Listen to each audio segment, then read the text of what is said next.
ठीक है, इस लेक्चर में हम देखेंगे कि जो पीजेंट्स रिवॉल्ट के बाद जो ट्राइबल रिवॉल्ट रहे हैं, ठीक है, जो ट्राइबल्स ने ट्राइबल रेबिलियन रहे हैं, तो उन्हें कौन कौन से विद्रोह किए हैं, उनके विद्रोह के पीछे कारण क्या थे, ठीक है, ये देखेंगे। अब जैसे आप जानते हैं कि इंडिया में इस एरिया पे कौन सी ट्राइब रहती है, इस एरिया पे कौन सी ट्राइब रहती है, इस एरिया पे कौन सी ट्राइब रहती है, तो ये चीज़ें आपको पता होनी चाहिए। पहली बात, जैसे भील ट्राइब हो गई, इधर रह रही है, जैसे आपको यहाँ पता कोल, संथाल, मुंडा, हो, गोंड, ये सब ट्राइब रह रही हैं। तो मध्य प्रदेश का पूर्वी हिस्सा, झारखंड, छत्तीसगढ़, ये जो लोग प्रोमिनेंट एरिया है, यहाँ पे ट्राइब्स रह रही हैं। तो इनका जो रिवॉल्ट हो रहा है वो किसके अगेंस्ट हो रहा है, वो ब्रिटिशर्स की पॉलिसी के खिलाफ हो रहा है, ठीक है। तो देखिए, जो मेनली जो जनजातीय विद्रोह थे, ठीक है, जो ट्राइबल्स ने रिवॉल्ट किए हैं, उन रिवॉल्ट के पीछे के जो सामान्य कारण थे, मतलब जो स्पेसिफिक कारण थे, जो कॉमन थे, मतलब जो हर ट्राइबल रिवॉल्ट के पीछे थे, तो क्या क्या थे वो हमें देखना है। जैसे कि भूमि अलगाव। देखिए, ट्राइबल्स जो हैं उन्हें उन्हें उन्हें क्या प्यारा है, उन्हें प्यारा है जल, जंगल और ज़मीन, ठीक है। इन्हें आम दुनिया से कोई लेना देना नहीं है, ठीक है। इनके प्राकृतिक देवी देवता है, ये प्रकृति से जो प्राप्त कर रहे हैं उसको लौटा दे रहे हैं, उसका कुछ भी शोषण नहीं कर रहे हैं। तो इनकी एक सामान्य लाइफ है, और जब इनकी एक सामान्य लाइफ में कोई इंटर करेगा तो इन्हें प्रॉब्लम होगी, ठीक है। तो यही काम किया अंग्रेज़ों ने क्या काम किया कि ब्रिटिशर्स की भूमि नीतियों ने क्या किया, जो बाहरी लोग थे, जमींदार साहूकारों को आदिवासी भूमि पर कब्जा करने की अनुमति दी, जिससे स्वदेशी समुदाय जो नेटिव लोग हैं वो विस्थापित हो गए। दूसरा, साहूकारों और व्यापारियों द्वारा शोषण। उच्च ब्याज वाले ऋणों के कारण आदिवासियों को ऋण जाल का सामना करना पड़ा। एक तो वो वैसे ही उनके पास पैसे धेले नहीं है, वो वस्तु विनिमय कर रहे हैं, वो जो जंगल से मिल रहा है उसको खा पी रहे हैं, ठीक है। तो उनके पास कोई सामान्य उस तरीके का जीवन नहीं है कि वो रात में दाल चावल सब्जी रोटी बना रहे हैं, वो खा रहे हैं, ऐसा कुछ जीवन नहीं चल रहा उनका खास, ठीक। तो साहूकारों और व्यापारियों द्वारा शोषण किया गया इनका।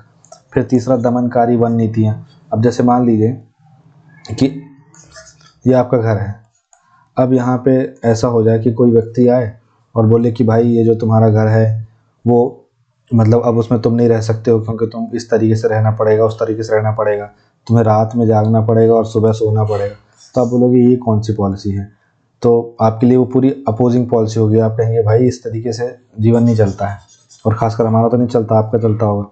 तो आप ऐसे ही रिलेट करिए जो ट्राइबल्स हैं उनकी कंडीशन, उनके लिए वो जो जंगल से लकड़ी काट रहे हैं, ठीक है, तो जो पेड़ सूख गया है या जो नीचे लकड़ी पड़ी हुई है उनको काट रहे हैं, उनसे निकाल रहे हैं और उनका यूज़ कर रहे हैं वो। उसके अलावा वो अगर वो पेड़ काट भी रहे हैं तो कई पेड़ लगाते भी हैं। तो फॉरेस्ट पॉलिसी आई, इस तरीके की नीतियाँ आई जिनकी वजह से वो जो ट्राइबल्स हैं उनको अपने ही क्षेत्र से, जंगल क्षेत्र से वंचित रहना पड़ा। तो ये दमनकारी वन नीतियाँ नहीं उनके अगेंस्ट में। फिर सांस्कृतिक दमन हुआ उनका। सांस्कृतिक दमन मतलब कि जो उनके रिलीजियस थॉट्स हैं, उनके जो बिलीफ्स हैं, जैसे कि वो प्राकृतिक देवी देवताओं को मान रहे हैं, तो कोई सैक्रेड ट्री है उनका, ठीक है, अब उसको नष्ट कर दिया गया हो, तो उसमें उनकी ऐसी मान्यता है कि उनमें उनका देवता निवास करता हो, तो इस ट्री को काट दिया गया हो, इससे लकड़ी निकाल करके फर्नीचर वाले काम कर लिए गए हों, तो इनका कल्चरल दमन किया जा रहा, सांस्कृतिक दमन किया जा रहा। फिर जबरन श्रम और अनुचित कराधान इनको दिया जा रहा। तो ये तमाम चीज़ों की वजह से, इनकी पॉलिसीज़ की वजह से। फिर दूसरा एक और कारण लिख लीजिए, धर्मांतरण। तो धर्मांतरण भी एक बड़ा रीजन था जो जनजातियों ने आंदोलन किया जिसके पीछे, ठीक है। अब हम इधर देखेंगे कि कौन कौन से जनजाति विद्रोह हुए, है ना, ये सब चीज़ें हम समझेंगे। देखिए, जैसे ये संथाल रिबेलियन हुआ। अब संथाल रिबेलियन हमने किसान विद्रोह में पढ़ा, लेकिन अब देखिए जो संथाल रिबेलियन है वो ट्राइबल है। तो संथाल जो है ट्राइब है और संथाल एरिया भी है, और संथाल जो है वो एक प्रकार से कृषक विद्रोही था। तो ये ट्राइब्स होने की वजह से इसको ट्राइब्स में पढ़ेंगे, और उसका मेल रीजन जो था वो ये था कि वो एग्रीकल्चरल लैंड्स और इन सब चीज़ों की वजह से हुआ, तो उसको हमने पीजेंट्स नहीं पढ़ा। तो ये कॉमन है। तो आप देखिए, हम यहाँ पे हम देखेंगे कि संथाल रिवॉल्ट है ना, मुंडा रिवॉल्ट, कोल रिवॉल्ट, ठीक है। फिर उसके बाद आपका, हाँ, यही खास है पाइका रिबेलियन, ठीक है, फ्री पर्सन। तो ये सब चीज़ें आप हम इसमें पढ़ेंगे और हम समझेंगे कि क्या रीजन थे इनके और क्या इनके फिर आउटकम निकल के आए। तो संथाल विद्रोह सबसे पहले देखिए, संथाल विद्रोह की टाइमिंग जो है ये 1855-56 है। 1857 के स्वतंत्रता संग्राम के 1 वर्ष पहले ही घटित हुआ था ये। तो पहला हुआ भूमि अतिक्रमण। भूमि अतिक्रमण क्या था? ब्रिटिश नीतियों ने जमींदारों और साहूकारों को आदिवासी भूमि पर कब्जा करने की अनुमति दी, जिससे संथाल के पारंपरिक भूमि स्वामित्व अधिकारों का उल्लंघन हो गया, पहली बात। दूसरा, अत्यधिक कराधान। अंग्रेजों ने भारी भूमि कर लगाए, जिससे संथाल समुदाय पर बोझ बढ़ा। ठीक है। भूमि अतिक्रमण मतलब कि ब्रिटिश नीतियों ने क्या किया, जैसे भाई अब कोई टैक्सेशन पॉलिसी नहीं ला दी, अब ये ला दी तो बोले कि ये वाला जो एरिया है ये अंग्रेजों के अंडर में आ गया। अब अभी रात भर तो ये संथालों का था, अब अगली सुबह से अंग्रेजों का हो गया, अपने वो पुलिस वुलिस लेकर के आ गए, उनको भगा दिए। तो ब्रिटिश नीतियों ने जमींदारों और साहूकारों को आदिवासी भूमि पर कब्जा करने की अनुमति दे दी कि जाओ तुम वहाँ से पैसा वसूलो, टैक्सेशन वसूलो। इसे संथाल के जो पारंपरिक भूमि स्वामित्व अधिकार थे उनको उल्लंघन हो गया, जबकि उन भूमियों पर संथालों को अंग्रेजों ने ही बसाया था कि आप यहाँ पे हमारे लिए खेती करें, और बाद में जब उनसे काम निकल गया तो उनको वहाँ से भगाने लगे। तो ये तो है अंग्रेज। ठीक है, ठीक है, 1855-56। ठीक है। इसके बाद आप देखिए भूमि अतिक्रमण हुआ, अत्यधिक कराधान, तो बहुत भूमि कर लगाए और संथाल समुदाय पर बोझ पड़ा। तीसरा, साहूकारों द्वारा शोषण, मतलब अंग्रेज और जमींदार, अंग्रेज तो शोषण कर ही रहे थे, मतलब किसानों के ना, और ट्राइबल्स किसानों को मतलब जो शोषण करने वाले अंग्रेज। फिर उसके बाद माफ़ कीजिएगा, एक सेकंड, थोड़ा सा गड़बड़ी क्यों जाती है। देखिए, मतलब अंग्रेजों का शोषण, अंग्रेज जो थे वो शोषण तो कर ही रहे थे, एक और अंग्रेज, फिर एक और साहूकार, फिर एक और आपका जमींदार, तो और बीच में कौन? आपका किसान। ये तीनों मिलके तो शोषण कर ही थे, और कुछ जगहों पे जो ट्राइबल्स हैं उनका भी शोषण यही कर रहे हैं। इसके बाद अधिकारियों द्वारा भ्रष्टाचार। अब बच कुछ गए तो जो अंग्रेज अधिकारी हैं, ब्रिटिश अधिकारी आदिवासी शिकायतों को नज़रअंदाज करते थे। इसके बाद सांस्कृतिक पहचान का नुकसान। ब्रिटिश प्रभुत्व ने संथाल रीति रिवाजों, परंपराओं और जीवन शैली को खतरे में डाल दिया था। तो ये सब कारण थे। अब परिणाम क्या हुए? अब परिणाम देखिए, परिणाम क्या होंगे? लड़ाई होगी, तो अंग्रेजों ने विद्रोह को क्रूरता से दबा दिया, परिणाम स्वरूप हजारों लोग मारे गए। फिर संथाल परगना का निर्माण हुआ। विद्रोह के जवाब में अंग्रेजों ने आदिवासी चिंताओं दूर करने के लिए संथाल परगना नामक जिला ही बना दिया। ठीक है, आज भी जिला है शायद ये। ब्रिटिश नीतियों पर प्रभाव पड़ा। विद्रोह ने ब्रिटिश भूमि राजस्व नीतियों की खामियों को उजागर किया कि भाई ये क्या है, मतलब आप ट्राइबल्स एरिया आपको छोड़ना पड़ेगा, इस तरीके से नहीं चलेगा। और प्रशासनिक सुधार को बढ़ावा मिला इससे। जनजाति पहचान मजबूत हुई। आंदोलन ने संथाल समुदायों को, तभी तो आज हम पढ़ रहे हैं, अगर वो तब नहीं लड़े होते तो आज हम उनके बारे में पढ़ भी नहीं रहे होते। और सांस्कृतिक गौरव को भी मजबूत किया उनके। फिर भविष्य के आंदोलनों के लिए प्रेरणा स्रोत बना। संथाल विद्रोह ने अन्य आदिवासी विद्रोहों को प्रेरित किया और राष्ट्रवादी नेताओं को प्रभावित किया। तो ये संथाल विद्रोह के सब परिणाम हुए। इसके बाद हम देखेंगे कि छोटा नागपुर में जो कोल विद्रोह हुआ। ठीक है, आप देखिए, मतलब जैसे आप हम तो जैसे एमपी बेसिकली पढ़ रहे हैं, तो आपको पता ही है कि एमपी में कौन कौन से रीजन में कौन कौन सी ट्राइब रहती है। तो आपको पता ही है कि जो ईस्टर्न एरिया है यहाँ पे कोल रहते हैं। ठीक है, तो और झारखंड में जो है एमपी के ईस्ट में ही है, तो यहाँ पे कोल रिवोल्ट होगा, यहाँ पे भील रिवोल्ट होगा। ठीक है, इस तरीके से आप रीजन ध्यान रखना। तो छोटा नागपुर क्षेत्र में कोल विद्रोह जो हुआ 1831-32 में हुआ। संथाल विद्रोह कब हुआ था? 1855-56 में। हम पूर्वी भारत के विद्रोह पढ़ रहे हैं मोस्टली। ठीक है, तो भूमि अतिक्रमण क्यों हुआ? भूमि अतिक्रमण, ब्रिटिश नीतियों ने क्या किया कि गैर आदिवासी बसने वालों जैसे साहूकारों, जमींदारों और व्यापारियों को कोल आदिवासी भूमि पर कब्जा करने की अनुमति दी थी। वैसे ही संथाल विद्रोह के कारण जैसे, और इनके पारंपरिक स्वामित्व अधिकार का उल्लंघन हुआ। ये दीकू बोलते थे, जो भी बाहरी लोग आकर के बसते थे उनको। साहूकारों द्वारा शोषण हुआ। वही साहूकारों ने क्या किया? उच्च ब्याज वाले ऋण दिए, और साहूकारों द्वारा चालाकीपूर्ण व्यवहार के कारण आर्थिक कठिनाई का सामना करना पड़ा और वे कर्ज के चक्र में फंस गए। पहले तो उन पर ब्रिटिशर्स ने क्या लगाया? हाई टैक्स लगाया। वो नहीं चुका पाए तो उनकी अपनी ज़मीन गिरवी रख करके वो साहूकारों से पैसा लिए। फिर साहूकार से पैसा लेकर के उनको दिया, फिर उतना ही कर्ज आ गया और साहूकार के ऊपर और कर्ज बढ़ता गया। जो साहूकार से कर्ज लिया था वो और बढ़ता गया। दमनकारी राजस्व प्रणाली। स्थायी बंदोबस्त जैसे ब्रिटिश भूमि स्थायी बंदोबस्त जैसे ब्रिटिश भूमि राजस्व प्रणाली की शुरुआत ने कोल को भारी करों का भुगतान करने के लिए मजबूर किया, जिससे उनकी वित्तीय मुश्किलें और बढ़ गईं।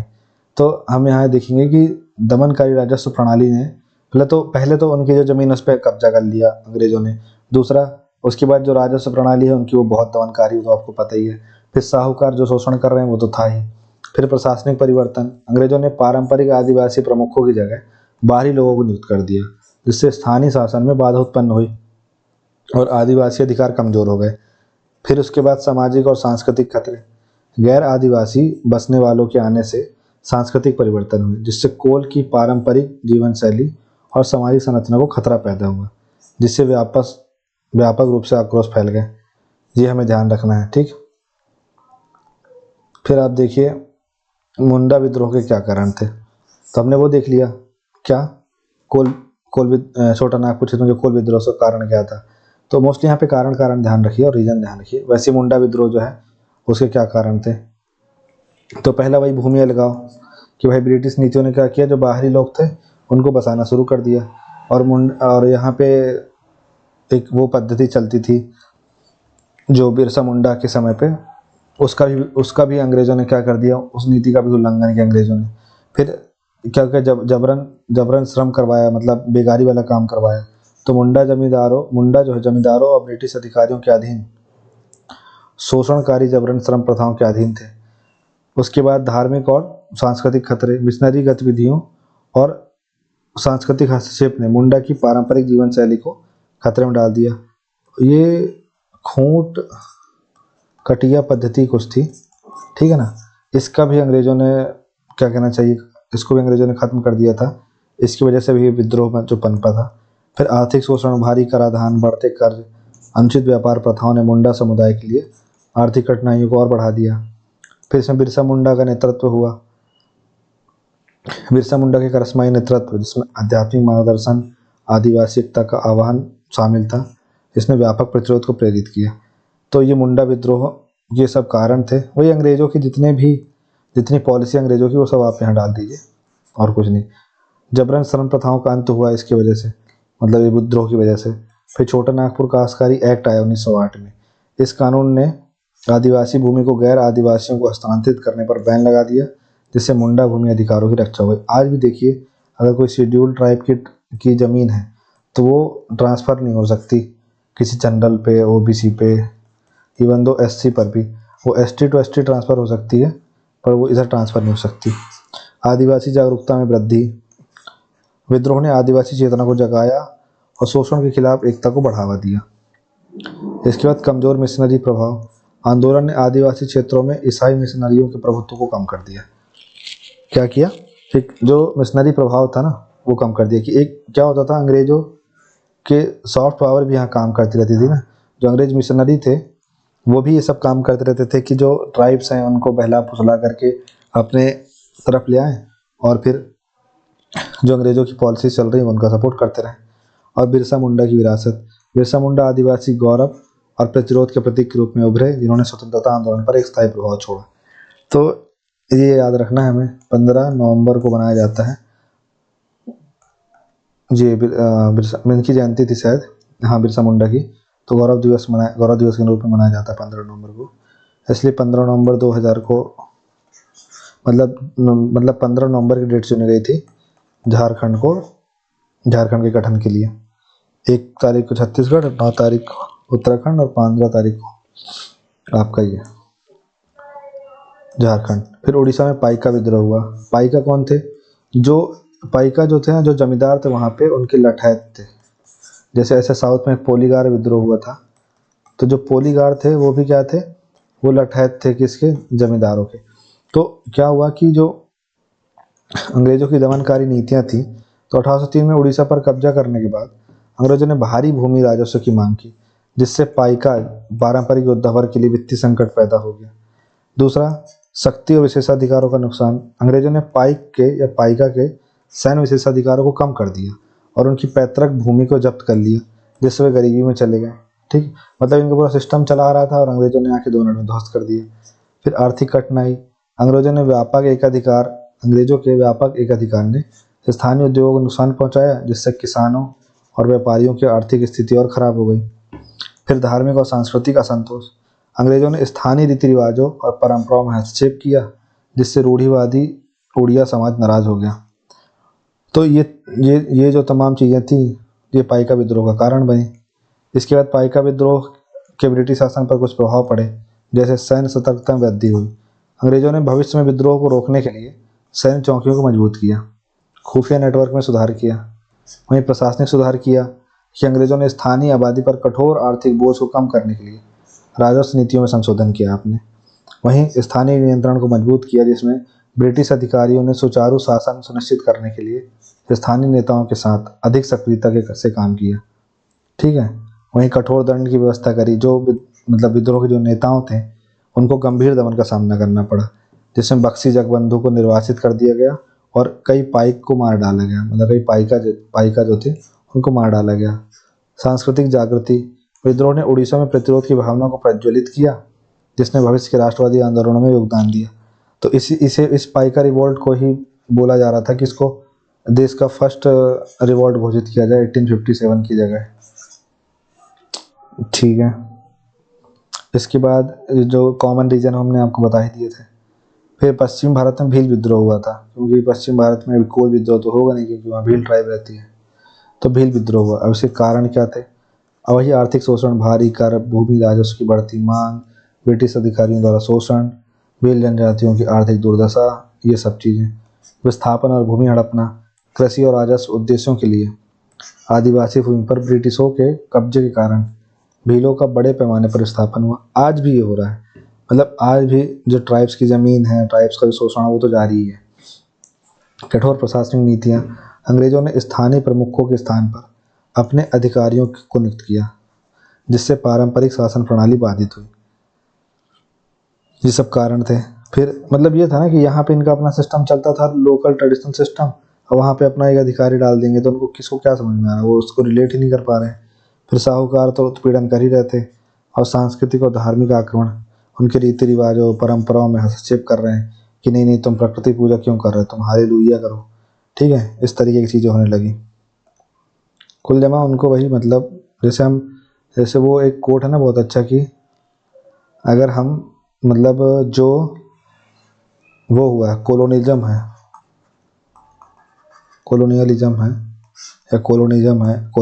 उपनिवेशवाद है, उसके लिए हम अगर क्रिश्चियनिटी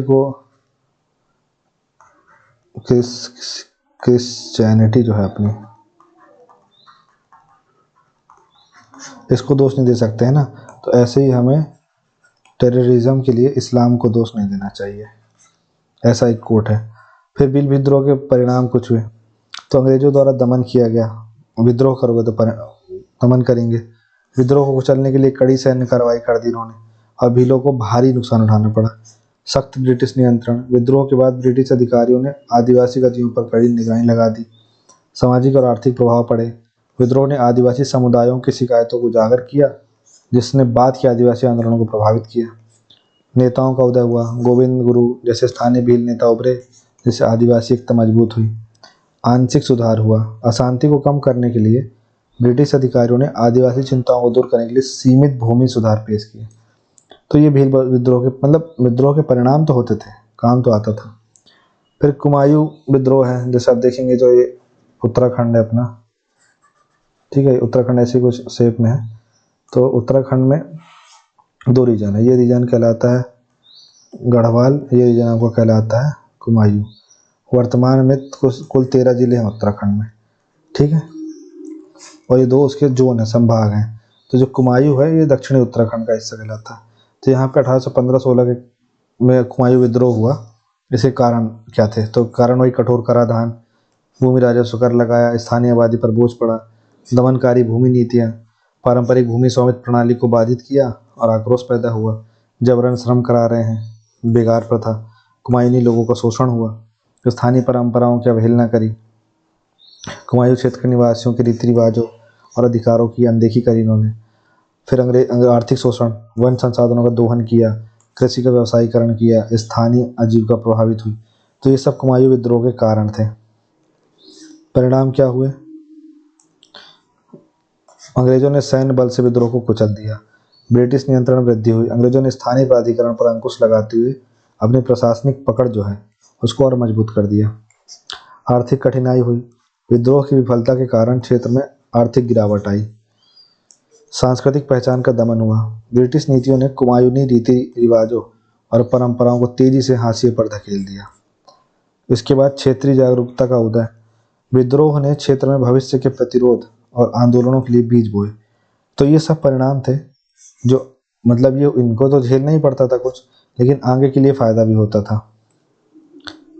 फिर हिमालय क्षेत्र में जनजातीय समुदाय पर ब्रिटिश वन नीतियों का प्रभाव था। ये आप देख लीजिएगा, रंपा विद्रोह था। रंपा विद्रोह हम देख लेते हैं।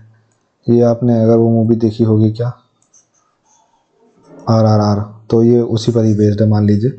बस ये है कि RRR जो है, RRR मूवी में क्या है, जो ये अलोई सीताराम राजू है जो, ठीक है, ये अलोरी सीताराम राजू है और जो ये भीमा गोंड है, ये कभी मिले नहीं हैं आपस में, लेकिन ये मिल जाते तो कैसा रिवॉल्ट होता, उसकी कहानी RRR, ठीक है।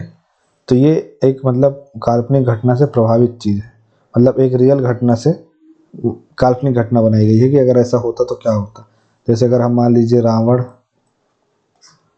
वर्सेस अर्जुन का युद्ध कराएं तो क्या होता, या हम मान लीजिए कि एक रशियन राइटर हैं जो दोस्तोयेव्स्की, और उसकी और आइंस्टीन की अगर डिबेट कराएं तो क्या निकलेगा।